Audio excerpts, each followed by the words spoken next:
Hi, welcome to the DDMRP's tutorial.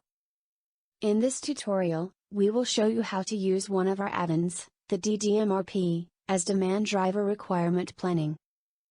The DDMRP extends your MRP with the DDMRP algorithm. The demand-driven material requirement planning algorithm optimizes the inventory building a buffer with 3 levels that is able to set the reorder date and quantity. This buffer is built in order to be able to manage the variability of the demand for certain products labeled as decoupling points. As you can see, there are 2 possible demos to be played. For this tutorial we will play the demo 1. After pressing the demo 1 button, a new Excel sheet is automatically generated.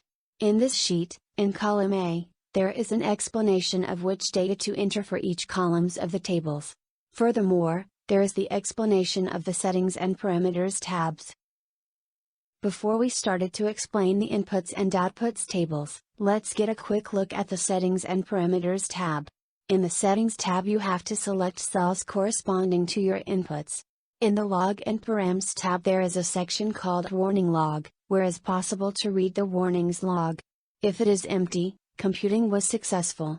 Furthermore, there is the possibility to set 2 parameters. The plan horizon, this parameter set the planning horizon in days. The start plan date, this date corresponds of the date when planning begins. There is also the reset parameters button to reset the params to the default value. DDMRP tables consist of 4 input tables and 2 output tables. The first input is the product table. In this table the user has to describe the products in his case. In particular he must set the identifier, the daily usage of the product, the initial quantity of product available, the time needed to produce the product, and a flag that shows if a product is a decoupling point or not. It is important to note that this setting is crucial to the computation. In fact, only decoupling point products generate outputs. Furthermore, the user could set, as optional fields, the product type, that could be manufactured, purchased or distributed, the order type, based on forecast or on past orders, the desired order cycle, that is referred to days between orders for the specified product, the minimum order quantity, that describes the minimum quantity in each order. Then there are 2 factors, the variability and the lead time factor, that could be set between 0 and 1, for consider the variability of demand and the lead time. After these, there are order spike threshold and order spike horizon. These parameters are intended to set values to identify spikes of demand within the horizon. The second table is the Bill of Materials table, in which the user describes relationships between products filling the fields. He has to set the product identifier, the child identifier and the child quantity needed to produce product related. Lastly, there are 2 inputs tables called sales orders and supply orders, where a user can insert all his orders with the referred product, a due date and the order quantity.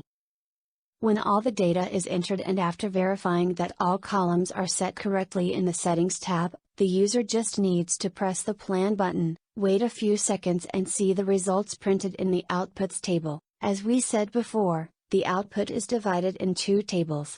The first one, the Buffer Zones output, describes DDMRP specific buffers and some other useful parameters.